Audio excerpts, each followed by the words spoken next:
नमस्कार साथियों, दर्पण सिविल सर्विसेज में आपका स्वागत है। जैसा कि आपको थंबनेल से पता चल गया होगा कि आज से हम नीति शास्त्र या इथिक्स को चालू कर रहे हैं, जो कि हमारा फोर्थ पेपर है, मेंस का फोर्थ पेपर। उसको आज से हम प्रारंभ कर रहे हैं। अभी आज की इस क्लास में हम नीति शास्त्र की अवधारणा क्या होती है इसको समझेंगे, या यूं मोटा मोटा समझ लो कि अभी आने वाली 1 से 2 क्लास या 3 क्लास तक में हम ये समझेंगे कि नीति शास्त्र का बेसिक्स क्या होता है, नीति शास्त्र की अवधारणा क्या होती है, नीति शास्त्र के प्रकार क्या होते हैं, इन सब के बारे में हम चर्चा करेंगे। ये जो पोर्शन है आपके सिलेबस का हिस्सा नहीं है, लेकिन आपको समझने के लिए बहुत ज्यादा आवश्यक है। इसको समझना क्यों आवश्यक है, ये हम आने वाले थोड़ा समय में क्या है समझेंगे। क्लास को चालू करने से पहले एक बार थोड़ा सा वार्म अप कर लेते हैं। वार्म अप करने का मतलब ये है कि हम ये जान लेते हैं कि हमको एग्जैक्टली क्यों पढ़ना है नीति शास्त्र, और उसके अतिरिक्त अन्य अन्य क्या विषय हैं आपके, उन सब चीजों के बारे में थोड़ा सा जान लेते हैं। अभी हमारा इसमें क्या टोटल 6 पेपर रहते हैं मेंस में। ये बेसिक जानकारी आपको पहले से है, बट डिस्कशन के लिए थोड़ा सा है। टोटल 6 पेपर्स में से जो फोर्थ पेपर रहता है हमारा, वो रहता है इथिक्स या नीति शास्त्र वाले पोर्शन से क्या है डील करता है। जिसको आप इथिक्स या नीति शास्त्र बोलते हैं, वो दरअसल कई सारे सब्जेक्ट्स को अपने अंदर समाहित किया हुआ है। उसमें कौन कौन सब्जेक्ट आते हैं आपके, दर्शन शास्त्र, मनोविज्ञान एवं लोक प्रशासन। तीनों चीजें अलग अलग हैं। नीति शास्त्र में भी आपको कौन सा नीति शास्त्र पढ़ना होता है, प्रशासनिक नीति शास्त्र पढ़ना होता है। नीति शास्त्र के बहुत सारे आयाम होते हैं, उनमें से हमको कौन सा पढ़ना होता है, प्रशासनिक नीति शास्त्र को पढ़ना होता है। उसका क्या अपना महत्व आगे हम समझेंगे। टोटल 3 आवर का पेपर रहता है, 200 मार्क्स का पेपर रहता है। आप अपने पसंद की भाषा में, हिंदी अथवा अंग्रेजी में से किसी में भी उसको दे सकते हैं। अब आता है पॉइंट कि हम एग्जैक्टली इसको पढ़ें क्यों या आवश्यक क्यों है। ठीक है, अगर मैं मोटा मोटा आपसे बात करूं, जो फर्स्ट पेपर है, सेकंड पेपर है और थर्ड पेपर है, ठीक है, first paper, second paper, third paper को पढ़ना और कम से कम 2 से 3 रीडिंग लगाना या रिवीजन करना उसके, और उसकी आंसर राइटिंग प्रैक्टिस करना, इस पूरी प्रोसेस में लगभग कितना समय जाता है, तो 7 से 8 महीने 9 महीने का समय जाता है आपको उसकी तैयारी करने में। लेकिन जो इथिक्स वाला पेपर है या फोर्थ पेपर, काफी छोटा सिलेबस है, और इस छोटे सिलेबस को पढ़ करके और उसका अच्छे से आंसर राइटिंग कर लेना, इन सब पूरी प्रोसेस में लगभग 30 दिन का समय जाता है या उससे भी कम समय जाता है। जो लोग इस चीज को तैयारी करते आ रहे हैं लंबे समय से, उनको इस चीज का पहले से अनुभव है। ठीक है, तो मात्र 30 दिन में आप इस पेपर को तैयार कर सकते हैं। और यहाँ पे जो स्कोरिंग है, तो अच्छी खासी स्कोरिंग होती है कंपेरेटिवली, अगर हम बात कर लें फर्स्ट पेपर, सेकंड पेपर और थर्ड पेपर के कंपेयर में। ठीक है, लेकिन समस्या ये जाती है कि ये जो पेपर रहता है, ये जो फोर्थ पेपर रहता है, इसको हम क्या करते हैं, इग्नोर करते रहते हैं। हमको लगता है कि ठीक है कवर कर लिया जाएगा, छोटा सिलेबस है, देख लेंगे, आंसर राइटिंग प्रैक्टिस नहीं करते हैं हम। और उसका मूल कारण क्या है, इसको ऐसा समझो आप लोग कि आप, ये पूरा एक परिवार है। ठीक है, ये पूरा एक परिवार है, और इस परिवार का सबसे छोटा सदस्य कौन है, फोर्थ पेपर है, जिसकी बात कोई नहीं सुनता है, जिसको कोई सब क्या करते रहते हैं, इग्नोर करते रहते हैं। ठीक है, वो बेचारा क्या है, उपेक्षा का शिकार रहता है। घर में जिसकी मर्जी आएगी उसको डांट के चले जाएंगे, उस प्रकार का क्या है आपका फोर्थ पेपर है, जिससे किसी को मतलब नहीं रहता है। ठीक है, इसलिए हम इसको पढ़ेंगे, हम मतलब रखेंगे, हम आंसर राइटिंग करेंगे। ठीक है, हम आंसर राइटिंग करेंगे, हम यहाँ पे डेली क्या है डिस्कशन भी करेंगे क्वेश्चंस का। ठीक है, इस पूरी क्लास को चालू करने के पहले अगेन थोड़ा सा पहले हम इस एक बार सिलेबस समझ लेते हैं। इसका मतलब ये है कि हम क्या पढ़ने वाले हैं आगे आने वाले 1 महीने में। लगभग 1 महीने में हम इथिक्स कवर कर लेंगे, तो इसमें क्या क्या होने वाला है, क्या क्या पढ़ेंगे, हम उसके बारे में चर्चा कर लेते हैं। तो आपका जो सिलेबस है उसको टोटल 5 यूनिट में डिवाइड किया गया है। जो 5वीं यूनिट है वो डील करती है आपके केस स्टडी से या प्रकरण वाले मुद्दों से। ठीक है, इसके अलावा जो 4 यूनिट में पहली यूनिट आपको किससे डील करती है, दर्शन शास्त्र वाले पोर्शन से डील करती है। इसमें अलग अलग प्रकार के दार्शनिक दिए गए हैं। हम दार्शनिकों को 4 हिस्से में डिवाइड कर सकते हैं। एक होता है पाश्चात्य दार्शनिक, पाश्चात्य मतलब जो पश्चिमी क्षेत्र के हैं, जिसमें सुकरात, प्लेटो और अरस्तु आ जाते हैं। इसके अलावा प्राचीन दार्शनिक होते हैं। प्राचीन दार्शनिक में गौतम बुद्धा, भगवान महावीर और आचार्य शंकर आ जाते हैं, चारवाक भी उसी में शामिल हैं। इसके अलावा मध्यकालीन दार्शनिक आ जाएंगे, जिसमें गुरु नानक हैं, कबीर हैं, तुलसी हैं, ये सब। और आधुनिक दार्शनिक में बहुत सारे लोग आ जाएंगे, जिसमें सावित्रीबाई फुले, स्वामी दयानंद सरस्वती, विवेकानंद, महर्षि अरविंद, ये सब लोग शामिल हैं। जो सेकंड आपका आ जाता है, सेकंड यूनिट, जो हाँ इंग्लिश वाले जो लोग हैं, इंग्लिश मीडियम में जो लोग तैयारी कर रहे हैं, जो देख रहे हैं, तो यहाँ पे कंटेंट को ट्रांसलेट किया गया है। आप लोग कंटेंट जो ट्रांसलेटर है उससे क्या अपनी हेल्प ले सकते हैं ना। सेकेंड यूनिट आपकी डील करती है 2-3 प्रकार के टॉपिक से। एक आता है आपका एटीट्यूड वाला पोर्शन या मनोवृत्ति वाला पोर्शन। मनोवृत्ति के अलग अलग आयामों की चर्चा की गई है। इसके बाद आपका आ जाता है इसमें अभिक्षमता वाला पोर्शन, और साथ ही तीसरा पोर्शन आ जाता है आपका सांवेगिक बुद्धिमत्ता, इमोशनल इंटेलिजेंस, और उसी में चौथा पोर्शन आ जाता है आपका इंडिविजुअल डिफरेंसेस, वैयक्तिक भिन्नताएं क्या होती हैं। ये आपका जो 2021 का सिलेबस आया, 2020 से जो नया सिलेबस आया, इंट्रोड्यूस किया गया, उसमें इस टॉपिक को पहली बार ऐड ऑन किया गया है ना। जो थर्ड यूनिट है आपकी, वो डील करती है मानवीय आवश्यकताओं एवं प्रेरणाओं से। इसका मूल जो है, इसमें क्या डील रखा गया है, तो एक प्रशासनिक अधिकारी के तौर पे आपके अंदर क्या क्या मूल्य होने चाहिए, किन किन वैल्यूज को आप धारण करेंगे, सद्गुण क्या होते हैं, इन सब बातों की चर्चा आपके थर्ड यूनिट में की गई है। जो फोर्थ यूनिट आती है वो सोलली डील करती है करप्शन से, करप्शन वाले टॉपिक से, जिसमें भ्रष्टाचार और उसके अन्य अतिरिक्त जो भी साथ बातें होती हैं, उसमें अलग अलग चीजें होती हैं, ट्रांसपेरेंसी इंटरनेशनल आदि के बारे में चर्चा की गई है। यहाँ से क्या क्या क्वेश्चन आते हैं, हम जब इस टॉपिक को पढ़ेंगे तो डिस्कस करेंगे। यहाँ से प्रत्येक वर्ष लगभग क्या है क्वेश्चन आ ही रहे हैं, लगातार आते रहते हैं। पिछले वर्ष अभी आप 20 में जाएंगे, 19 में जाएंगे, तो इवन 20 मार्क का क्वेश्चन भी जो है वहां से देखने को मिल जाएगा। ठीक है, तो ये तो पूरा क्या था, आपका एक सिलेबस था। अब इसको चालू करने के पहले एक बार हम ये देख लेते हैं कि आपका एग्जाम का पैटर्न क्या रहता है, या एग्जाम में कितने क्वेश्चंस आते हैं। तो अगर मैं बात करूं मोटा मोटा, तो यहाँ पे एग्जाम के जो टाइप्स क्वेश्चन है, ठीक है, तो यहाँ पे 2 मार्कर क्वेश्चन आते हैं। 2 मार्कर क्वेश्चन कितने आते हैं, तो 20 क्वेश्चन आते हैं। 2 मार्कर क्वेश्चन कितने आते हैं आपके, 20 क्वेश्चन आते हैं। दैट मीन्स कि 40 मार्क्स का पोर्शन आपको ये डील करता है, जिसमें आपको आंसर कितने में लिखना होता है, तो 2 लाइन में लिखना होता है। इसकी प्रैक्टिस हम करेंगे, है ना। इसके बाद आता है आपका यहाँ पर 5 मार्कर क्वेश्चन आ जाते हैं। 5 मार्कर क्वेश्चन आपके कितने रहते हैं, तो 5 मार्कर क्वेश्चन 8 आते हैं, जो कि कितना बनाता है आपका 40 मार्क्स यहाँ से बन जाता है। ठीक है, इसके अलावा आते हैं आपके यहाँ पे 20 मार्कर क्वेश्चन। 20 मार्कर क्वेश्चन कितने आते हैं, 4 आते हैं। 20 मार्कर क्वेश्चन 4 आते हैं, जो कितना बनाते हैं आपका यहाँ पे 80 मार्क्स तय करते हैं। ठीक है, इसके बाद बचता है आपका यहाँ से बचा हुआ पोर्शन जो रहता है 40 मार्क्स का, वो किससे कवर होता है आपका, तो 2 केस स्टडी आती है, उससे कवर होता है। ठीक है, तो ये क्या हो जाता है आपका 160 मार्क्स हो जाते हैं, और 40 मार्क्स की केस स्टडी वगैरह सॉल्व कैसे करते हैं हम, केस स्टडी क्या होती है, उन सब के बारे में हम चर्चा करेंगे आने वाली क्लासेस में। अब हम चालू करते हैं। अगर आप लोगों को किसी प्रकार का बीच में कहीं पे भी डाउट होता है तो कमेंट सेक्शन में बताएंगे, उसको हम वहीं पे डिस्कस करेंगे। ऐसा नहीं कि डाउट भी और आप पूछ भी नहीं रहे हैं। ठीक है, तो इससे क्या हो जाती है, समस्या होती जाती है। नीति शास्त्र की अवधारणा चालू कर रहे हैं हम। ये जो पोर्शन, जैसे कि मैंने आपको बताया कि आपके सिलेबस का पार्ट नहीं है, लेकिन आपको समझना इसलिए आवश्यक है कि आप जिस विषय के बारे में पढ़ने जा रहे हैं उस विषय की पहले बेसिक जानकारी तो हो, तब तो हम सिलेबस में कूदेंगे। ठीक है, तो इसलिए हमको पढ़ना क्या है, बहुत ज्यादा आवश्यक है। ये पॉइंट है, मतलब आप राजनीति में उतर रहे हैं तो आप सीधे विधायक बनने का नहीं सोच लेंगे ना भाई। पहले क्या हमको पार्षदी करनी पड़ेगी, सरपंची करनी पड़ेगी, तो उस टाइप की चीज होती है। ठीक है, पार्षदी करो, सरपंची करो, वहां पे अपन मारपीट करेंगे, उसके बाद विधायकी में मारपीट करेंगे, है ना, विधानसभा में बैठ के। तो उस चीज को क्या है, अपन पहले समझ लेते हैं बेसिक। बेसिक में आने के जब हम आते हैं तो हमको ये समझना होता है कि एग्जैक्टली कि जो नीति शास्त्र शब्द है उसकी इटिमोलॉजी क्या है। इटिमोलॉजी का मतलब होता है कि उस शब्द के पीछे की कहानी क्या है। ठीक है, तो जो नीति शास्त्र है वो निकल के आता है आपका इथिक्स से। ठीक है, जो इथिक्स शब्द होता है, उस इथिक्स शब्द को हमने हिंदी में क्या ट्रांसलेट किया हुआ है, नीति शास्त्र के रूप में ट्रांसलेट किया हुआ है। जो इथिक्स शब्द है इसकी इटिमोलॉजी क्या है, ठीक है, इसकी इटिमोलॉजी क्या है, तो अपना आप इस चीज को बहुत अच्छे से जानते हैं कि अधिकांश शब्द कहां से निकल करके आते हैं, हमारे ग्रीक भाषा से, यूनानी भाषा से निकल करके आते हैं। तो इस शब्द का भी ओरिजिन हमको कहां से ट्रैक होता है, ग्रीक भाषा से ट्रैक होता है। वहां पे एक शब्द होता है, वहां पे एक शब्द होता है, क्या होता है, इथिका। क्या शब्द होता है, इथिका। इथिका से निकल करके आता है आपका इथिक्स। और इस इथिक्स का मतलब क्या होता है, तो इस इथिक्स का सामान्य सा मतलब अगर हम हिंदी भाषा में बात करें तो होता है रीति रिवाज। रीति रिवाज हो गया, प्रचलन हो गया, परंपराएं हो गई, प्रथाएं हो गई, ये सब मिला करके बना कहलाता है आपका इथिका। इथिका से ही निकल करके आता है आपका इथिक्स। ठीक है, तो इथिका का मतलब क्या होता है, रीति रिवाज। ठीक है, क्या मतलब होता है, रीति रिवाज होता है। इथिका का ही मतलब होता है प्रचलन। प्रचलन का मतलब क्या होता है, जो परंपराएं हमारे प्रचलित रहती है समाज में। हमारे समाज में बहुत सारी परंपराएं प्रचलित रहती हैं, हमारी प्रशासनिक व्यवस्था में बहुत सारी परंपराएं प्रचलित रहती हैं। ठीक है, जिसको आप क्या बोलते हैं, वर्क कल्चर बोलते हैं, संस्कृति बोलते हैं, या उसी को क्या बोलते हैं हम, एक जो प्रशासनिक नियमावली बनी होती है वो होती है। बात स्पष्ट है यहां तक। अब ये जो इथिक्स था इसको हमने ट्रांसलेट किया किस रूप में, नीति शास्त्र के रूप में। हमने किस रूप में ट्रांसलेट किया इसको, नीति शास्त्र के रूप में ट्रांसलेट किया हुआ है। तो अब ये जो नीति शास्त्र में 2 शब्द आते हैं, एक नीति आता है, दूसरा आता है शास्त्र। शास्त्र का तो मतलब क्या हो जाता है कि किसी विषय के बारे में हम दार्शनिक रूप से क्या कर रहे होते हैं, चीजों को बहुत गहनता से, उसके सिद्धांत, उसके विचार, उसमें चल रही चीजों को हम क्या कर रहे होते हैं, अध्ययन कर रहे होते हैं। तो वो क्या करता है, आपका शास्त्र का निर्माण करता है। किस चीज का शास्त्र, नीतियों का शास्त्र। और नीतियां क्या है, तो नीति मतलब होता है रिवाज, परंपराएं, प्रचलन, प्रथाएं, ये सब चीजें क्या बनाती है, नीति बनाती हैं। तो अब हम आते हैं नीति शास्त्र की परिभाषा पर। नीति शास्त्र की परिभाषा को समझने के पहले या परिभाषा बनती कैसे उसको हम समझते हैं एग्जैक्टली।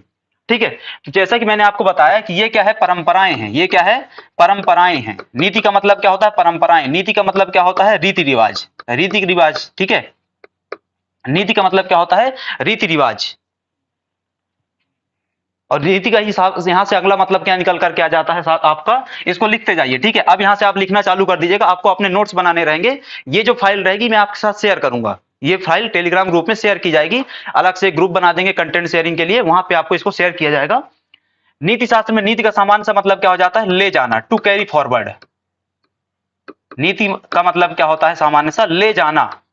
ले जाना अर्थात टू कैरी फॉरवर्ड, कहां लेके जाना है, किसको लेकर के जाना है, क्यों लेकर के जाना है, इन चीजों को हमको समझना है। ठीक है, तो सबसे पहला प्रश्न आता है, किसको लेकर के जाना है, टू हुम कैरी फॉरवर्ड, कहां ले मतलब किसको लेकर के जाना है। तो देखो इस चीज को समझो, जो नीति शास्त्र है उसका संबंध किससे है, मानवों से है। ऐसा तो नहीं है कि जो जानवर हैं, बोले गधों का अपना एक समाज है, उनके लिए नीति शास्त्र नैतिक व्यवस्था बनी हुई है, ऐसा तो नहीं है। मानव समाज के लिए है, मानव ने अपने लिए व्यवस्था बनाई हुई है जिसको हम नीति शास्त्र के रूप में जान रहे हैं।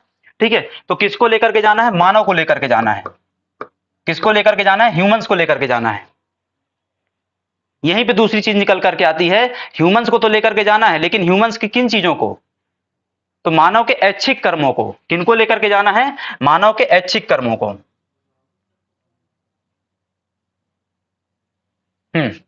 हमको किसको लेकर के जाना है, मानव को लेकर के जाना है, और मानव में भी किसको लेकर के जाना है, मानव के ऐच्छिक कर्मों को। ऐच्छिक कर्म क्या होते हैं, वॉलंटरी एक्शंस। ऐच्छिक कर्म क्या होते हैं, तो ऐसे एक्शंस, ऐसे कर्म जो आप अपनी पूर्ण चेतना, पूर्ण चेतनता की स्थिति में रहते हुए करते हैं। पूर्ण चेतना मतलब जब आपकी इंद्रियां आपके नियंत्रण में होती हैं, आप मानसिक रूप से विक्षिप्त नहीं होते हैं, पागल नहीं होते हैं, 7 साल से कम उम्र के बच्चे नहीं होते हैं, तो उस स्थिति में जो हम कर्म करते हैं वो ऐच्छिक कर्म कहलाता है। तो मानव के ऐच्छिक कर्मों को लेकर के जाना है, मानव के ऐच्छिक कर्मों को लेकर के जाना है। ठीक है, उसी में दूसरा आ जाता है, आपको कहां लेकर के जाना है। दूसरा क्या आ जाता है आपका, कहां लेकर के जाना है। तो कहां का मतलब क्या होता है कि मनुष्य को गलत रास्ते से उठा करके सही रास्ते पे लेकर के जाना। हम इसको सामान्य भाषा में क्या बोल सकते हैं, अच्छे शब्दों में कुमार्ग से सुमार्ग की ओर। क्या बोल सकते हैं, कुमार्ग से सुमार्ग की ओर लेकर के जाना है। कहां लेकर के जाना है, अच्छे मार्ग की ओर। इसी को बोला जाता है नीति शास्त्र में कर्तव्य पथ पर लेकर के जाना है। कहां लेकर के जाना है, कर्तव्य पथ पर लेकर के जाना है। हमारा सबका अपना एक कर्तव्य पथ है, एक प्रशासनिक अधिकारी के तौर पे आपका अपना कर्तव्य पथ होगा।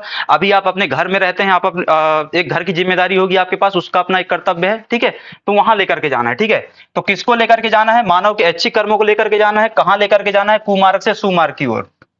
कैसे लेकर के जाना है, अब पॉइंट आता है कि कैसे लेकर के जाना है। तो हम क्या करते हैं, मैं आपके एक्शंस का, आप मेरे एक्शंस का, ठीक है, एक्शन मतलब कर्मों का मूल्यांकन करते हैं। मूल्यांकन किस आधार पे, उचित और अनुचित के आधार पर। मूल्यांकन की और क्या होता है, उचित अनुचित के आधार पर, सही गलत के आधार पर, ठीक है, शुभ और अशुभ के आधार पर। तो कैसे लेकर के जाएंगे, उचित और अनुचित के परीक्षण से, उचित और अनुचित के परीक्षण से लेकर के जाएंगे, उचित अनुचित के मूल्यांकन के माध्यम से लेकर के जाएंगे। ठीक है, तो कहां किसको लेकर के जाना है, मानव को ऐच्छिक कर्मों को कहां लेकर के जाना है, कुमार्ग से सुमार्ग की ओर। कैसे लेकर के जाना है, उचित और अनुचित के मूल्यांकन के माध्यम से लेकर के जाना है। और अगला आ जाता है उसी में, क्यों लेकर के जाना है। अगला आता है आपका, क्यों लेकर के जाना है।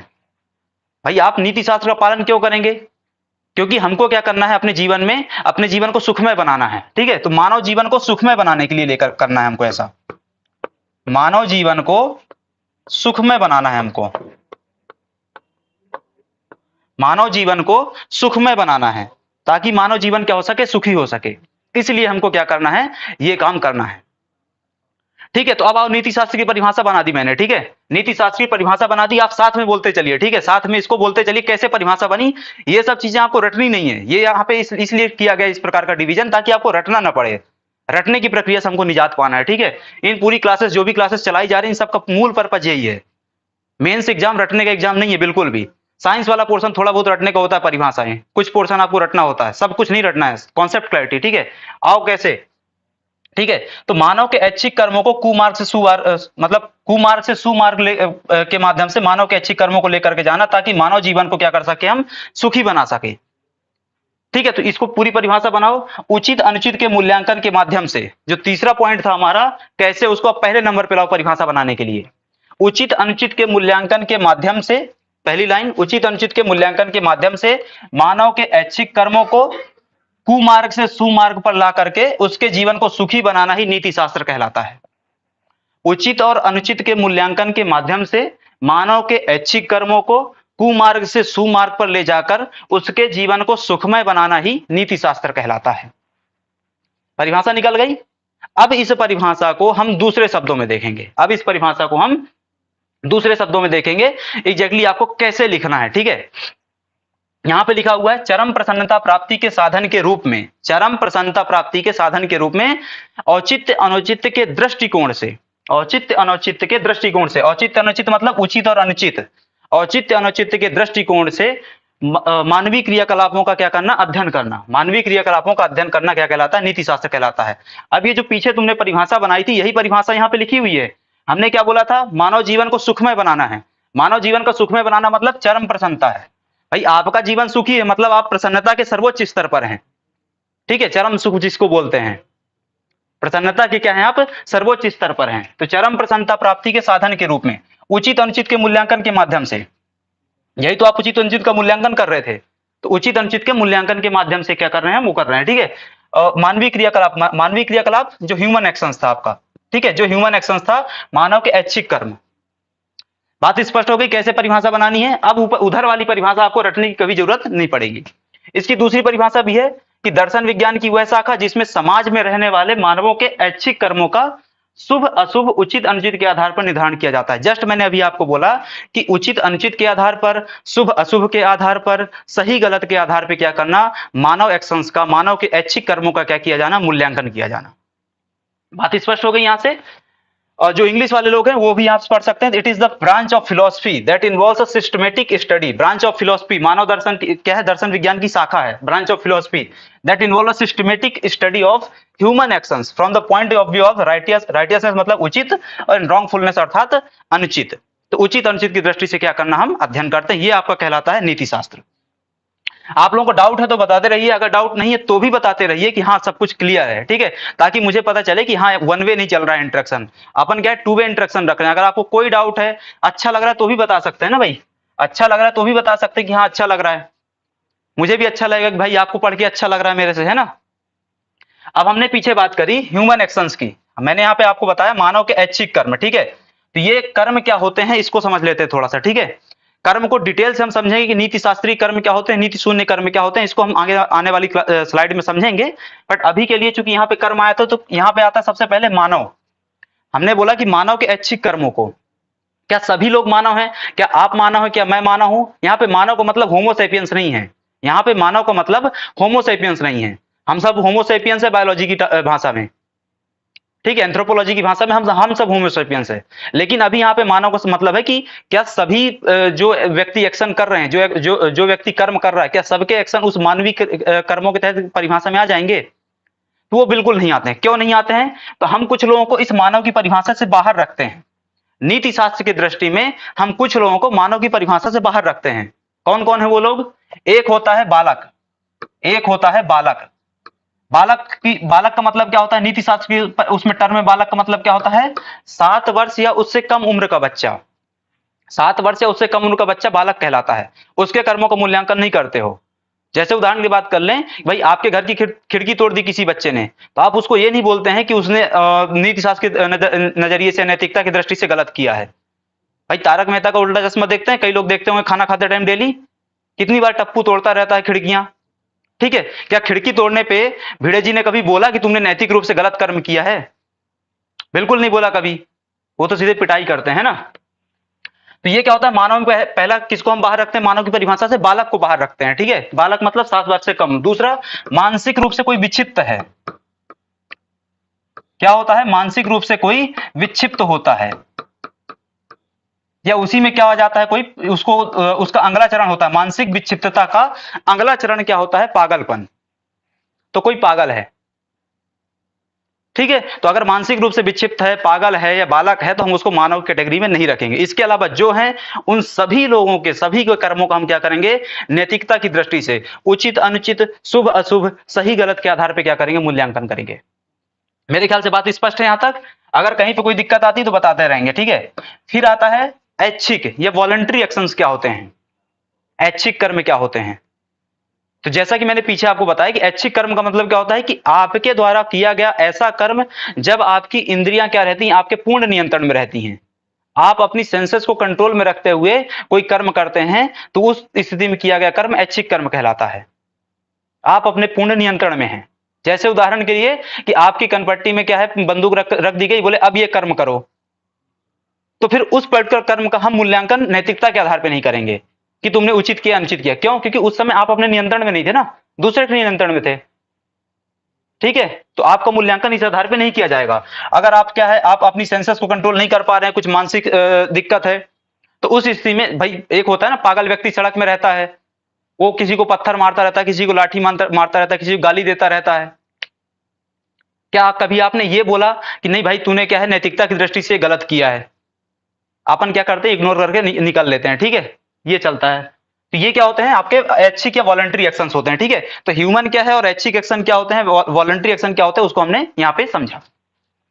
अब आते हैं नीति शास्त्र का संबंध किससे होता है, रिलेशन ऑफ इथिक्स, नीति शास्त्र का संबंध है। तो नीति शास्त्र के संबंधों को हम वर्तमान परिप्रेक्ष्य में समझेंगे और प्राचीन या पहले परिप्रेक्ष्य में किस रूप में होता था उसमें समझेंगे। तो देखो सामान्य तौर पर क्या होता है, पहले या प्राचीन काल में नीति शास्त्र का संबंध मूल रूप से किससे निकाला जाता था, परंपराओं से निकाला जाता था। किससे निकाला जाता था? परंपराओं से। मतलब समाज में कुछ परंपराएं प्रचलित हैं, समाज में कुछ प्रथाएं प्रचलित हैं, समाज में कुछ क्या है व्यवस्थाएं बनी हुई हैं, उन व्यवस्थाओं को पालन करना ही क्या कहलाता है, संबंध रखता था आपका नीति शास्त्र से। जैसे उदाहरण के लिए बात कर लें कि हम चलते हैं अपने नॉर्थ इंडिया में, जहां खाप पंचायतों का प्रभाव बहुत ज्यादा रहता है। खाप पंचायतें एक पुरानी व्यवस्था है, लंबी पुरानी व्यवस्था, लंबे कालखंड से चली आ रही है। तो भैया तुम शादी कैसे करोगे, प्रेम विवाह करोगे या घर में बैठ के मिलेंगे चार लोग परिवार के, है ना, वो तय कर लेंगे। ये सब चीजें कौन तय करेगा? खाप पंचायतें तय करती हैं। खाप पंचायतें अर्थात नियम बना देती हैं, एक व्यवस्था है पंचों की, वो क्या करती है, नियम बनाती है, उसी के अनुसार क्या करना होता है, आपको अपने एक्शंस करने होते हैं। वो क्या है, एक परंपरा है, पहले ऐसे ही चलता था, पहले ऐसे ही चलता था। वर्तमान समय में इसका किस चीज से संबंध है, वर्तमान समय में इसका किस चीज से संबंध है? तो यहां पे कॉन्सेप्ट निकल करके आता है अंतःकरण का। किसका कॉन्सेप्ट निकल करके आता है? अंतःकरण का। या इसी को क्या बोलते हैं कई लोग, अंतरात्मा की आवाज। अंतरात्मा की आवाज। अंतरात्मा की आवाज क्या होती है? तो कई बार कोई कर्म करने जाते हैं आप और आपको उस चीज का आभास होता है कि नहीं भैया मुझे ये कर्म, पर्टिकुलर कर्म नहीं करना है। जैसे उदाहरण की बात कर लेते हैं कि आप हो सकता है दारू सिगरेट ना पीते हो, कोई आपका मित्र, पुराना मित्र है और लंबे समय से वो क्या है, वो उस मदिरा सेवन में क्या है, डेली शाम को बैठता ही है ना, डेली शाम को उसके खुलते ही हैं खंबे। तो पॉइंट ये आ जाता है कि आपने कभी क्यों नहीं पिया, क्यों? आप उसका उत्तर भी देते हैं, यार आत्मा की मुझे अंदर से आवाज नहीं आती कि मैं काम कर दूं। अंदर से आवाज नहीं आती मतलब आपकी आत्मा आपको वो कर्म करने से रोकती है। ठीक है, तो पहले परंपराओं प्रथाओं आदि के आधार पर निर्धारण होता था नीति शास्त्र का। अब नीति शास्त्र में इन परंपराओं, प्रथाओं, प्रचलन, कानून आदि के साथ साथ क्या जुड़ गया है, अंतःकरण की आवाज या अंतरात्मा की आवाज जुड़ गई है। बात स्पष्ट हो गई यहां तक? ठीक है, अब आते हैं हम इथिक्स में किस प्रकार की दुविधाओं का समाधान होता है। यहाँ पे दुविधाओं का कायदे से मतलब क्या होता है कि जब आप कभी किसी प्रकार की क्या पढ़ते हैं, समस्या में फंसते हैं, तो उसका समाधान सिर्फ और सिर्फ कहां निकल करके आता है, कहां से? इथिक्स से निकल करके आता है। तो इस इथिक्स किस प्रकार की समस्याओं का निवारण करती है?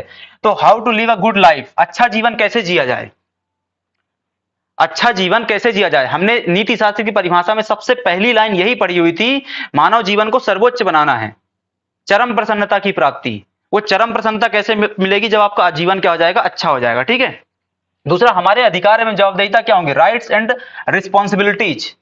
जवाबदेहिता पूरा आपका क्या है, एक मूल्य है, आपके सिलेबस का हिस्सा है, वहां से प्रत्येक वर्ष कहीं ना कहीं क्वेश्चन आ ही जाते हैं, मतलब जब भी एग्जाम होता है मेंस का। ठीक है, तो वो जो जवाबदेहिता का पाठ है वो आपको कौन याद दिलाता है? नीति शास्त्र याद दिलाता है। सही और गलत, अभी हम बात कर रहे थे उचित अनुचित की, हम बात करें सही गलत की, हम बात करें शुभ अशुभ की, तो ये सबका निर्धारण कौन करता है? नीति शास्त्र करता है। ठीक है, इसके अलावा नैतिक निर्णय क्या सही है और क्या गलत है, मतलब अगर आप क्या है ये एक्स कर्म कर रहे हैं या वाई कर्म कर रहे हैं, तो इन दोनों में से सही कौन सा होगा, इसका निर्धारण कैसे करेंगे आप? ठीक है, इन सब का प्रशासन में क्या योगदान है, हम धीरे धीरे आने वाली क्लासेस में समझेंगे। जब हम मूल्य वगैरह की तरफ बढ़ेंगे तब हम इन सब चीजों को समझेंगे। अब आते हैं नीति शास्त्र के स्वरूप या नीति शास्त्र के फॉर्म्स क्या होते हैं, एथिक्स के फॉर्म्स क्या होते हैं, इसको समझते हैं।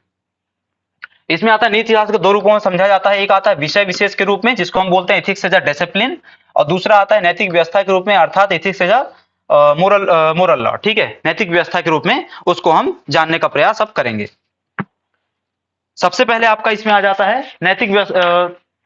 नीति शास्त्र एक विषय विशेष के रूप में क्या होता है उसको हम जानने का प्रयास करते हैं। तो नीति शास्त्र एक विषय विशेष के रूप में अलग अलग क्षेत्रों में उसका अध्ययन किया जाता है, अलग अलग विषयों से संबंधित होता है, जिसमें सबसे पहले क्या आ जाता है कि नीति शास्त्र एक क्या है, सामाजिक विज्ञान होता है। नीति शास्त्र में कई सारे, चूंकि एक दर्शन है, इस दर्शन में कई प्रकार के आयाम शामिल होते हैं, सिवाय एक आयाम को छोड़ करके कई सारे प्रकार के आयाम हैं। जैसे यहाँ पे कुछ आयाम मैंने लिखे हुए हैं, एक आयाम छोड़ करके बाकी सब आयाम शामिल होते हैं। वो कौन सा है कि नीति शास्त्र तथ्य परक नहीं होता है। तथ्य परक नहीं होता है। तथ्य परक होने का मतलब क्या होता है, फैक्ट्स पे आधारित नहीं होता है। ये क्या है, तथ्यों पर आधारित नहीं होता है। ये क्या है, आदर्श होता है ना, आदर्शों पर आधारित होता है, ये मूल्यों पर आधारित होता है, तथ्यों पर आधारित नहीं होता है। ठीक है, सबसे पहले इसमें क्या जाता है आपका कि नीति शास्त्र एक क्या है, सोशल साइंस है, यह सामाजिक विज्ञान है। सोशल साइंस क्यों भाई, तो अभी हम आगे चल करके पढ़ेंगे नीति शास्त्र के निर्धारक तत्व, या नीति शास्त्र का निर्धारण कैसे होता है, नीति शास्त्र बनता कैसे है। तो नीति शास्त्र बनाने में समाज का योगदान होता है। समाज क्या बनाता है, परंपराएं बनाता है। समाज क्या बनाता है, व्यवस्थाएं बनाता है। बुजुर्गों के साथ कैसा व्यवहार करना है आपको, ये आपको किसने सिखाया है, समाज ने सिखाया हमारे। ठीक है, किसके साथ कैसा व्यवहार करना है, किन हम हमारे परिवार से क्या करते हैं, नीति शास्त्र को सीखना चालू करते हैं, या नीति शास्त्र का डेवलपमेंट चालू होता है हमारे परिवार से, और वो क्या है, मरते दम तक चलता रहता है। कौन सिखा रहा है आपको, ये समाज सिखाता है। तो समाज में बनने वाली परंपराएं, समाज में बनने वाली व्यवस्थाएं, समाज में बनने वाले सामाजिक विधान, खाप पंचायत का एक सामाजिक विधान है, समाज ने अपने लिए बनाया हुआ है ना। भाई आप क्या लव मैरिज नहीं करेंगे, एक सामाजिक व्यवस्था है। ठीक है, तो ये सब चीजें, लव मैरिज करेंगे तो भाई छुपना पड़ेगा फिर कहीं ना कहीं अपने को, है ना। तो इन सब चीजों क्या है, ये क्या बोलते हैं, सामाजिक विज्ञान है। ठीक है, फिर आता है नियामक विज्ञान, या रेगुलेटरी साइंस है। किसको रेगुलेट करता है, नियमन किसका कर रहा है, या नियामकी किस व्यवस्था जो है तो किसके लिए है, तो मानव का व्यवहार कैसा रहेगा, मानव के एक्शन कैसे रहेंगे, उसका नियमन कहां पे किया जाता है, नीति शास्त्र के माध्यम से किया जाता है। हमने परिभाषा में पढ़ा ना कि मानव के एक्शंस का क्या करते हैं, हम उचित अनुचित के आधार पर मूल्यांकन करते हैं। तो अगर मैं आपके एक्शंस का मूल्यांकन कर रहा हूं, मैं आपके कर्मों का मूल्यांकन कर रहा हूं, तो सीधी सी बात है, मैं आपके जब कर्मों का मूल्यांकन करूंगा तो मैं आपको एक व्यवस्था के तहत बांधने का प्रयास कर रहा हूं, रेगुलेट करने का प्रयास कर रहा हूं। रेगुलेट मतलब क्या है, नियमन करने का प्रयास कर रहा हूं कि आप कैसे कर्म करेंगे। भाई जैसे मैंने बात कर ली कि भाई आप क्या करेंगे, बुजुर्गों के साथ बुरा बर्ताव नहीं करेंगे, समाज ने एक नियम बनाया हुआ है, समाज में उस नियम को स्वीकार किया हुआ है हमने। ठीक है, तो मैंने क्या किया, एक रेगुलेशन किया, मैंने मतलब समाज ने क्या किया, एक रेगुलेशन किया उस चीज का। ठीक है, तो समाज क्या करता है, वो उस प्रकार के नियम बनाता है। ये जो रेगुलेशन है दूसरे स्तर पर भी देखने को मिलेगा। जैसे उदाहरण के लिए कि एक प्रशासनिक अधिकारी के तौर पर आपके एक्शंस कैसे होंगे, एक प्रशासनिक अधिकारी के तौर पर आपके एक्शंस कैसे होंगे, इसका भी नियमन यहीं से होता है। उसके लिए क्या बनाई गई है, एक सिविल सेवा आचरण संहिता बनाई गई है, सिविल सेवा आचरण संहिता बनाई गई है। तो सिविल सेवा आचरण संहिता के तहत क्या किया जाता है, उसका मूल्यांकन किया जाता है या उसका नियमन किया जाता है ना। इसके बाद आता है आपका मानकीय विज्ञान, नॉर्मेटिव साइंस। मानकीय विज्ञान या नॉर्मेटिव साइंस आ जाता है, एक मानक तय किया जाता है यहां से कि आपके एक्शंस किस स्तर के होने चाहिए। भाई हमने पीछे बात करी अधिकार और जवाबदेहिता की। ठीक है, तो उस वहां से क्या किया जाता है, एक नॉर्मेटिव के तहत माध्यम से मानकीकरण के माध्यम से क्या किया जाता है, आपके एक्शंस का निर्धारण किया जाता है। इसके बाद आता है सैद्धांतिक विज्ञान या थ्योरेटिकल साइंस है, सिद्धांतों की चर्चा की जाती है, नीति शास्त्र के सिद्धांत। नीति शास्त्र के अभी हम जब आयाम पढ़ेंगे कि व्यवहारिक नीति शास्त्र क्या होता है, अधिनीति शास्त्र क्या होता है, इन सब के बारे में जब चर्चा करेंगे, ये सब चर्चा हमको शॉर्ट में ही करनी है क्योंकि हमारे सिलेबस का हिस्सा नहीं है, इसलिए हम शॉर्ट में ये सब चर्चाएं करेंगे। सब एक क्लास में सब खत्म हो जाएगा, अगली क्लास में कल, है ना। तो सैद्धांतिक विज्ञान है, थ्योरेटिकल साइंस है। इसके बाद आता है व्यवहारिक विज्ञान या अप्लाइड साइंस। व्यवहारिक विज्ञान या अप्लाइड साइंस आ जाता है। व्यवहारिक विज्ञान मतलब कि आज की तारीख में क्या हो रहा है, हम अलग अलग सेक्टर्स में काम कर रहे हैं, अलग अलग कार्य क्षेत्रों में हम क्या कर रहे हैं, विस्तार कर रहे हैं। तो उस प्रत्येक क्षेत्र में भी हमको क्या होता है, नीति शास्त्र के नियमों को लागू करना होता है। जैसे उदाहरण की बात कर रहे हैं कि यहाँ पे आपने कई बार सुना होगा मेडिकल एथिक्स।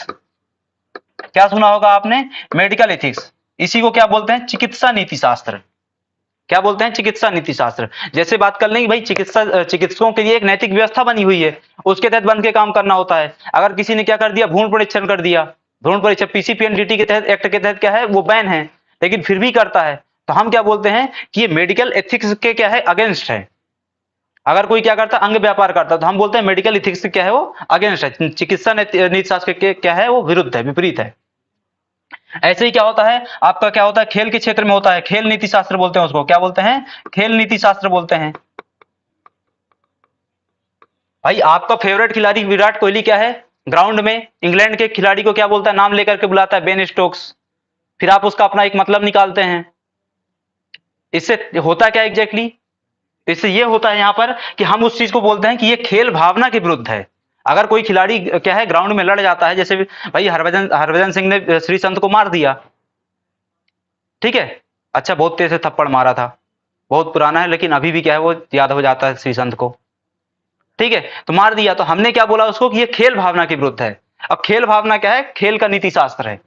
खेल भावना क्या है, खेल का नीति शास्त्र है, ठीक है। तो मेडिकल इथिक्स हो गया, आपका खेल के क्षेत्र में क्या हो गया, नीति शास्त्र हो गया। और ऐसे ही पर्यावरण नीति शास्त्र होता है, मार्क्सवादी नीति शास्त्र होता है, नारीवादी नीति शास्त्र होता है, व्यापारिक नीति शास्त्र होता है, व्यावसायिक नीति शास्त्र होता है। भाई जेठालाल की अपनी दुकान चल रही है, तो अगर वो क्या करने लग जाए, कम भाव में टीवी बेचने लग जाए अपने पड़ोसी दुकानदार से, तो उसको क्या बोला जाएगा कि आप व्यापारिक नीति शास्त्र का या व्यावसायिक नैतिकता का पालन नहीं कर रहे हैं, ठीक है। तो ये सब चीजें क्या आ जाती हैं, आपके व्यवहारिक विज्ञान के तहत आ जाती हैं। अब फिर आता है आदर्श मूलक विज्ञान। तो सीधी सी बात है, इतनी सब बातें की गई हैं वो सब एक आइडियल बातें हैं। आइडियल बातें मतलब व्यक्ति को क्या बनाना है, आदर्श बनाना है, ताकि व्यक्ति समाज में क्या हो सके, एक आदर्श के रूप में स्थापित हो सके, ताकि वो क्या बन सके, लोगों के लिए एक लोग उसका क्या कर सके, अनुसरण कर सके, ठीक है। तो ये क्या था, आपका विषय विशेष के रूप में नीति शास्त्र था। अब आता है नैतिक व्यवस्था के रूप में नीति शास्त्र। नैतिक व्यवस्था के रूप में नीति शास्त्र क्या होता है, इसको देखते हैं। तो इसमें सबसे पहले क्या जाता है कि एक सापेक्ष वस्तुनिष्ठ अवधारणा होती है। सापेक्ष वस्तुनिष्ठ अवधारणा होती है। सापेक्ष वस्तुनिष्ठ अवधारणा का मतलब क्या है, तो दोनों शब्द अलग अलग होते हैं। दोनों शब्द क्या है, अलग अलग है। सापेक्ष का मतलब कुछ और है, वस्तुनिष्ठ का मतलब कुछ और है। वस्तुनिष्ठ का मतलब क्या होता है कि मैं आपके कर्मों का मूल्यांकन, मैं आपके कर्मों का मूल्यांकन और आप मेरे कर्मों का मूल्यांकन सिर्फ और सिर्फ उचित अनुचित के आधार पर, सही गलत के आधार पर करेंगे। उसके पीछे कभी भी कोई पूर्वाग्रह, कभी भी कोई रूढ़िवादिता, कभी भी कोई आपके अपने पर्सनल विचार लागू नहीं होंगे। भाई आप मेरे बारे में कुछ अपना एक पूर्वाग्रह रखते होंगे, मैं आपके बारे में, आप अपने दोस्त के बारे में कुछ पूर्वाग्रहित होंगे, पर जब हम उसका मूल्यांकन करेंगे, उसके कर्मों का मूल्यांकन करेंगे, तो हमको इन पूर्वाग्रहों से, रूढ़िवादिताओं से मुक्त होना पड़ेगा, तभी तो सही मूल्यांकन कर पाएंगे आप, वरना सही मूल्यांकन कैसे होगा सामने वाले का, ठीक है। तो ये क्या है, वस्तुनिष्ठ का मतलब हो जाता है। सापेक्ष का मतलब क्या हो जाता है कि ये कि ऐसा नहीं, भेदभाव नहीं करती है कि ये जो नीति शास्त्र की व्यवस्था सिर्फ एक रामलाल जी के लिए बनी हुई है, श्यामलाल जी के लिए एक अलग नीति शास्त्र बनाया जाएगा, ठीक है। तो ये क्या है, रामलाल पता है आपको, हेरा फेरी देखो पहला पार्ट जाकर के रामलाल पता चलेगा, ठीक है। तो सापेक्ष वस्तुनिष्ठ अवधारणा हो गई, ठीक है। दूसरा आता है परामर्श से युक्त होती है। परामर्श से युक्त होने का मतलब क्या होता है, कंसल्टेटिव। कंसल्टेटिव का मतलब क्या है कि ये एक ऐसी व्यवस्था है जो स्वयं क्या करती, स्वयं में क्या करती, परिवर्तन करने के लिए तैयार रहती है।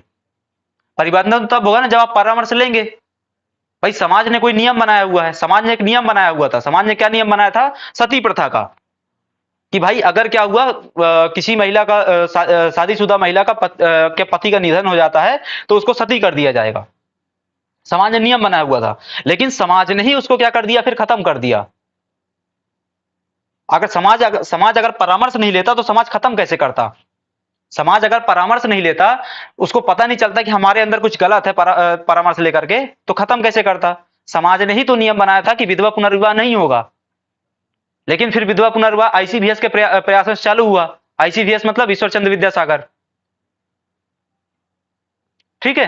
तो ये क्या है, परामर्श से युक्त होने का मतलब होता है। तीसरा आता है आंतरिक प्रेरणा या बाह्य दबाव से उत्पन्न होती है। ये मैंने पीछे आपको समझाया, इसको अलग अलग शब्दों में। मैंने जब बोला कि नीति शास्त्र का संबंध किस बात से है, तो नीति शास्त्र के संबंध में मैंने एक पॉइंट आपको बताया कि नीति शास्त्र क्या होती है, पहले पहले प्राचीन काल में परंपराओं से संबंधित होती थी, और वर्तमान समय में अंतःकरण की आवाज से संबंधित होती है। तो ये जो है आंतरिक प्रेरणा, ये जो आंतरिक प्रेरणा है ना, यही तो अंतरात्मा की आवाज है। यही तो क्या है, अंतरात्मा की आवाज है। भाई आप एक प्रशासनिक अधिकारी के तौर पे आप एसडीएम है, ठीक है, आप क्या है, बिरसिंहपुर तहसील के एसडीएम है। वहां पे आपके पास कोई बुजुर्ग आता है जन सुनवाई में, तो उसकी मदद आपको करनी ही करनी है। गरीब बुजुर्ग आता है तो, ठीक है, तो उसकी मदद आपको करनी ही करनी है। ये आपको आपकी क्या बोलती है, जो सिविल से आचरण से सेवा संहिता बनी वो भी बोलती है, और साथ ही साथ आपके अंदर से भी आवाज आनी चाहिए, अंतरात्मा की आवाज आपकी कहे कि ऐसा करना है मुझे। ठीक है, इसको क्या बोलते हैं? आंतरिक प्रेरणा। अंदर से हमको क्या होता है, कई बार उत्साह होता है ना, हमारी आत्मा बोलती है ऐसा करने के लिए, और कई बार हमारी आत्मा बोलती है ऐसा ना करने के लिए, जो गलत होता है। ठीक है, तो आंतरिक प्रेरणा। दूसरा आता है बाह्य दबाव। बाहरी दबाव कई रूप में हो सकता है। बाहरी दबाव समाज का होता है, भाई आप प्रेम विवाह नहीं करेंगे, समाज का दबाव है। आप बुजुर्गों का अपमान नहीं करेंगे, समाज का दबाव है। आप स्त्रियों के साथ गलत व्यवहार नहीं करेंगे, ये समाज के साथ साथ किसका है? कानून का भी दबाव है। बाहरी दबाव है ना, कानून बाहर की चीज है, आपके अंदर की चीज नहीं है। समाज बाहर की व्यवस्था है, आपके अंदर की व्यवस्था नहीं है। ठीक है, तो बाहरी दबाव का मतलब क्या होता है कि कुछ ऐसा सेटअप, कुछ ऐसी व्यवस्था जो आपके बाहर है, लेकिन आपको रेगुलेट करती है, आपको प्रेशराइज करती है ऐसा करने के लिए। आप किसी महिला की निजता का हनन नहीं करेंगे, गलत उसके साथ दुर्व्यवहार नहीं करेंगे। तो ये क्या है? आईपीसी भी बोलता है आपको, इंडियन पिनल एक्ट भी बोलता है, करेंगे तो आपके आपके खिलाफ दंडात्मक कार्रवाई की जाएगी। और ये आपको समाज भी बोलता है। आपके घर में कोई आपको सिखाता है क्या? अगर लड़कों के परिप्रेक्ष्य में बात करें तो आपके घर में कोई सिखाता है क्या कि आपको गलत काम करना है बाहर जाकर के? ये लड़कियों की बात करें, लड़कियां भी लड़के छेड़ती हैं ना, छेड़ते हो ना? ठीक है, तो ये क्या है? सब आपको घर में नहीं सिखाया जाता है, मत छेड़ा करो, है ना, परेशान होते हैं बेचारे लड़के। आंतरिक प्रेरणा और बाह्य दबाव। ठीक है, इसके बाद आता है गत्यात्मक व्यवस्था है। गत्यात्मक व्यवस्था का मतलब क्या हो जाता है कि यह व्यवस्था लगातार चलती रहती है और स्वयं में परिवर्तन करती रहती है। जैसे उदाहरण के लिए बात कर लें, अभी हमने पीछे एक उदाहरण कोट किया भाई, सती प्रथा का। अगर यह व्यवस्था स्वयं में गतिशील ना होती, ये क्या होती? स्वयं में रुकावट लिए हुई होती, ठीक है, इस एक जगह स्थिर होती, तो क्या सती प्रथा आप बंद कर पाते? क्या आप विधवा पुनर्विवाह चालू कर पाते? क्या चाइल्ड इन्फेंटिसाइड बंद कर पाते? मतलब जो बाल हत्याएं होती हैं, भ्रूण हत्याएं होती हैं, वो बंद कर पाते आप? बिल्कुल नहीं। तो ये जो व्यवस्था है, पूरी नीति शास्त्र की व्यवस्था है, समय के साथ बदलती रहती है। समाज में जो विधान बने हुए हैं, जो सरकारें विधान बना करके नैतिक व्यवस्था का निर्धारण करती हैं, नीति शास्त्र के निर्धारक अभी हम देखेंगे, उसमें सरकारी कानून आते हैं। ठीक है, वो सरकारी कानून तय करते हैं ना कैसे व्यवस्थाएं चलेंगी। तो वो आपने देखा ना भाई, सरकारी कानून जो रहता है उसमें अमेंडमेंट होता है। अमेंडमेंट संशोधन क्यों हो रहा है भाई? क्योंकि वो एक नीति शास्त्र का निर्धारण हो रही है। नीति शास्त्र क्या है? गत्यात्मक व्यवस्था, इसलिए तो क्या है, वहां पे अमेंडमेंट हो रहा है। समाज अपनी अपनी चीजों में परिवर्तन करता रहता है। भाई खाप पंचायतें बहुत ज्यादा पहले क्या होती थी, बहुत ज्यादा रिस्ट्रिक्शंस लगाती थी। इवन इस स्तर तक के रिस्ट्रिक्शन लगाती थी कि लड़कियों को जींस पहनना है अथवा नहीं पहनना है, टॉप पहनना है अथवा नहीं पहनना है, दिल्ली यूनिवर्सिटी में वो भी कौन तय करता था? खाप पंचायत तय करती थी। लेकिन अब आज के समय में खाप पंचायतों ने भी थोड़ा सा क्या है, उदारवादी रवैया अपनाया। समय के साथ गत्यात्मक व्यवस्था है ना, तो उन्हें स्वयं में क्या किया? परिवर्तन किया। फिर क्या आता है? ये अर्जित अवधारणा होती है। अर्जित अवधारणा का मतलब क्या होता है कि मैं और आप और आपके भाई बहन और आपके दोस्त सब क्या हैं? एक सामाजिक व्यवस्था में रहते हैं, एक सामाजिक प्रक्रिया में बंधे हुए हैं। और इस सामाजिक प्रक्रिया को ही हम क्या बोलते हैं? समाजीकरण बोलते हैं। अभी हम कोशिश करेंगे जल्द से जल्द आपको सोशल इश्यू क्लास चालू कर दें, सोशियोलॉजी की, है ना, वहां हम पढ़ेंगे समाजीकरण क्या होता है, समाजशास्त्र के तहत, है ना। बट अभी के लिए समाजीकरण का सामान्य सा मतलब क्या होता है कि एक समाज में रहते हुए, एक सामाजिक व्यवस्था में, एक सामाजिक सेटअप में रहते हुए आप जो कुछ सीखते हैं डे टू डे लाइफ में समाज से। समाज मतलब आप अपने दोस्तों से, आप अपने परिवार से, आप अपने आसपास के लोगों से जो सुख सब कुछ सीख रहे हैं, वो सब समाजीकरण है। ठीक है, तो समाजीकरण की व्यवस्था के तहत आप क्या करते हैं? बहुत सारी चीजें अर्जित करते हैं, प्राप्त कर रहे हैं, सीख रहे हैं। अब वो सब क्या बनाता है? आपका नीति शास्त्र बनाता है। ठीक है, तो अगर मैं आपको बोलूं कि एक नैतिक व्यवस्था के रूप में नीति शास्त्र बताइए, 3 मार्कर में आता है, तो ये जो 5-6 शब्द लिखे हुए हैं, इन्हीं को एक क्या करना है? आपको मिला देना है। मिला करके एक परिभाषा बनाएंगे। कैसे बोलेंगे उसको? कि नैतिक व्यवस्था के रूप में, अगर आप लोग लिख रहे हैं तो इसको लिख भी सकते हैं, नैतिक व्यवस्था के रूप में नीति शास्त्र सापेक्ष वस्तुनिष्ठ अवधारणा है। यह आंतरिक प्रेरणा एवं बाह्य दबाव से उत्पन्न एक ऐसी गत्यात्मक व्यवस्था है। यह आंतरिक प्रेरणा एवं बाह्य दबाव से उत्पन्न एक ऐसी गत्यात्मक व्यवस्था है जो समाजीकरण की प्रक्रिया में धीरे धीरे सीखी जाती है। जो समाजीकरण की प्रक्रिया में धीरे धीरे सीखी जाती है। बात स्पष्ट हो गई? आगे बढ़ते हैं। अब आता है नैतिकता के आधार पर कर्म बताइए। मैंने आपसे पीछे बात करी थी ऐच्छिक कर्म, और उसका जस्ट विपरीत होता है इनवॉलंटरी एक्शंस, अनैच्छिक कर्म। ऐच्छिक कर्म क्या था? जो आप अपनी सेंसेस, इंद्रियों को नियंत्रण में रखते हुए कर्म करते हैं, पूर्ण नियंत्रण में आप आए अपने, कोई कर्म कर रहे हैं, ऐच्छिक कर्म है। अनैच्छिक कर्म क्या होता है? एक ऐसा कर्म जो आपके नियंत्रण में नहीं होता है, आप अपनी इच्छा से नहीं कर रहे हैं, ठीक है, आपको जबरदस्ती करवाया जा रहा है। भाई हम छोटे बच्चे होते हैं ना, जब पढ़ने के लिए बैठते हैं, ठीक है, पढ़ने के लिए तो हम पहली बात बैठते नहीं है, जब हम 5वीं 6वीं 7वीं क्लास में होते हैं, मम्मी कूट के बैठा देती हैं, पापा कूट के बैठा देते हैं, हमारी इच्छा नहीं होती है, बट हम बैठे हुए होते हैं, कुछ कर्म कर्म कर रहे होते हैं, ठीक है भाई। टप्पू को पापा जेठा जी ने कूट के बैठा दिया, लेकिन वो पढ़ क्या रहा है अंदर? राज कॉमिक्स, ध्रुव, है ना, डोगा को पढ़ रहा हो। हम आते हैं कर्मों पर, ठीक है। तो कर्मों को अगर हम नैतिकता की दृष्टि से देखें तो दो प्रकार के होते हैं, नीति शास्त्री कर्म या मोरल वर्क्स, नीति शून्य कर्म अर्थात अनएथिकल डीड्स, नीति शून्य कर्म, अनएथिकल डीड्स। सबसे पहले आते हैं हम नीति शास्त्री कर्म। सामान्य सी परिभाषा तो क्या होती है? ऐसे कर्म जो नीति शास्त्र अथवा नैतिक व्यवस्था के क्या होते हैं? अधीन किए जाते हैं, वो क्या कहलाते हैं आपके? ऐसे कर्म जो नीति शास्त्र अथवा नैतिक व्यवस्था के अधीन संपादित किए जाते हैं, वो क्या कहलाते हैं आपके? नीति शास्त्र कर्म कहलाते हैं, अथवा मोरल एक्शंस कहलाते हैं, मोरल वर्क कहलाता है। यहाँ वर्क की जगह एक्शंस कर लीजिएगा, ठीक है, यहाँ पे वर्क की जगह क्या कर लेंगे? एक्शंस कर लेंगे। वो क्या कहलाते हैं? मोरल एक्शंस कहलाते हैं, ठीक है। ये क्या कहलाते हैं? Moral actions. दूसरे आते हैं नीति शून्य कर्म। ऐसे कर्म जो नैतिक व्यवस्था अथवा नीति शास्त्र के तहत मूल्यांकित नहीं किए जा सकते हैं। ऐसे कर्म जो नैतिक व्यवस्था अथवा नीति शास्त्र के तहत मूल्यांकित नहीं किए जा सकते हैं, परीक्षित नहीं किए जा सकते हैं, वो सभी कर्म क्या कहलाते हैं आपके? नीति शून्य कर्म कहलाते हैं, ठीक है। तो जिनका मूल्यांकन होगा वो नीति शास्त्री कर्म है। ये दो प्रकार के होते हैं। कौन से होते हैं? ऐच्छिक कर्म, ये क्या होते हैं? दो प्रकार के। दूसरा दूसरा क्या होता है? अनैच्छिक कर्म। मैंने क्या बोला कि भाई जिनका मूल्यांकन होगा वो सब क्या है? नीति शास्त्री कर्म है। चाहे ऐच्छिक कर्म हो चाहे अनैच्छिक कर्म हो, मूल्यांकन तो होगा। भाई अनैच्छिक कर्म का आप मूल्यांकन कर इसलिए कर पा रहे हैं क्योंकि आपको देखना है कि उचित अनुचित है कि नहीं है। जबकि यहां पे क्या जाता है? इसको करेंगे ही नहीं। इसमें इस कैटेगरी में कौन कौन लोग आते हैं? वही पुराने वाले, 7 साल है उससे कम उम्र का बच्चा, मानसिक विक्षिप्त व्यक्ति, पागल, पशु पक्षी। भाई समाज जो होता है, समाज क्या बनाता है? नीति शास्त्री व्यवस्था बनाता है। पशुओं का समाज ऐसा कुछ सुने आप? गधाओं का समाज, वैशाख नंदनों का समाज, ठीक है। आप चले जाइए टेलीग्राम ग्रुप में, कई सारे वैशाख नंदन वहां बैठे होंगे अलग अलग प्रवचन करते हुए, ठीक है। तो ये वैशाख नंदन मतलब अच्छे से चेक कर लेना, वैशाख नंदन, ठीक है। वैशाख नंदन सुनने में शब्द बहुत अच्छा लगता है, मतलब पता चलने के बाद बहुत खराब लगता है, ठीक है।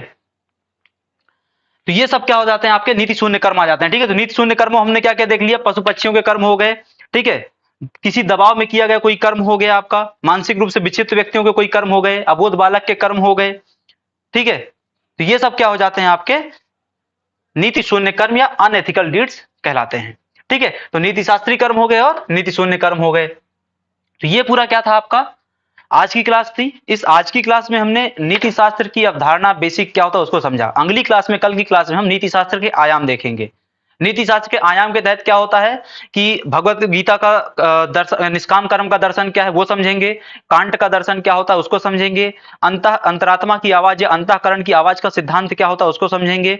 इसके साथ चिकित्सा नीति शास्त्र, मार्क्सवादी नीति शास्त्र, ये सब क्या होते हैं, इनको हम, ये सब कल की ही क्लास में हम सब खत्म कर लेंगे। ये सब हम कल की क्लास में खत्म करेंगे, क्योंकि हमारा क्या है, ये सिलेबस का हिस्सा नहीं, इसलिए हमको बेसिक के रूप में इसको क्या है, कवर करना है, ठीक है। तो यहां तक आप में से अगर किसी को कोई डाउट है तो आप लोग बताइए, डाउट नहीं है तो भी बताइए, ताकि पता चले कि भाई सब समझ में आ गया है, ठीक है। कोई सुझाव है तो वो भी बताइए, कुछ अलग सब्जेक्ट अगर पढ़ना है तो वो भी बताइए,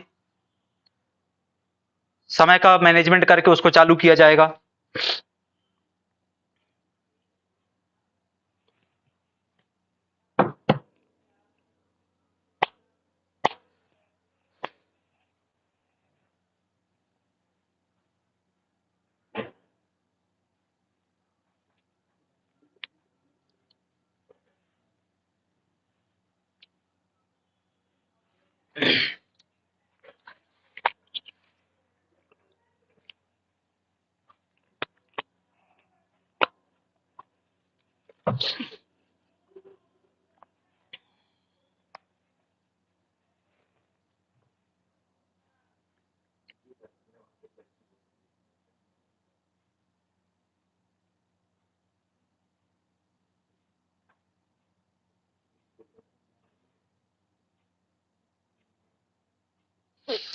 पीयूष तिवारी जी, हाँ डेली क्लास चलेंगी। डेली क्लासेस मतलब अभी जो शेड्यूल बना हुआ है उसी के अनुसार डेली क्लासेस चलेंगी। कभी कभी शेड्यूल के अनुसार क्या है, क्लासेस मतलब ऊपर नीचे हो जाएंगी, कोई क्लास 9 बजे तो कोई 10 बजे, बट क्लास डेली रहेगी, इस बात की पूरी सुनिश्चितता है। हाँ डेली मॉर्निंग में 9 से 12 क्लासेस रहेंगी। विकास वासुनिया क्लियर, हाँ ठीक है बढ़िया। इंदौर, डेली फ्री क्लास लेंगे क्या सर? हाँ इंदौर भाई जी, भाई हैं बहन है पता नहीं चल रहा है, बिल्कुल सही, डेली क्लास लेंगी, फ्री क्लासेस रहेंगी सब। अरे फूल बत्ती जी नमस्कार। ठीक है, तो अभी क्लास समाप्त करते हैं, मिलते हैं आपसे अगली क्लास में, तब तक के लिए आप सभी का धन्यवाद।